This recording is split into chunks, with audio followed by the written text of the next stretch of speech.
আজকে রেসিপি বানানোর জন্য আমি প্রথমে দুটি আলু সিদ্ধ করে নিয়েছি। এখানে আমি পেঁয়াজ কুচি দিয়ে দিলাম, ধনেপাতা,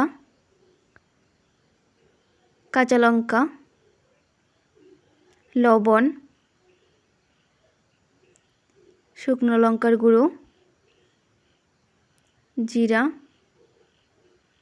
ধনিয়া,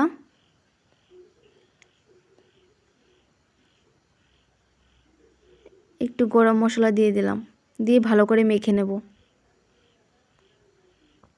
এখানে আমি ব্রেড নিয়েছি, সস নিয়েছি, ব্রেডে আমি টমেটো সস লাগিয়ে দিলাম। যে আলুটা মেখে রেখেছিলাম ওই আলুটা দিয়ে দিলাম, দিয়ে এভাবে করে দেব। এখানে আমি তেল দিয়ে দিলাম,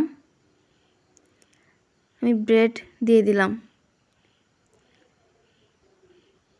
একটু লাল লাল করে ভেজে নেব।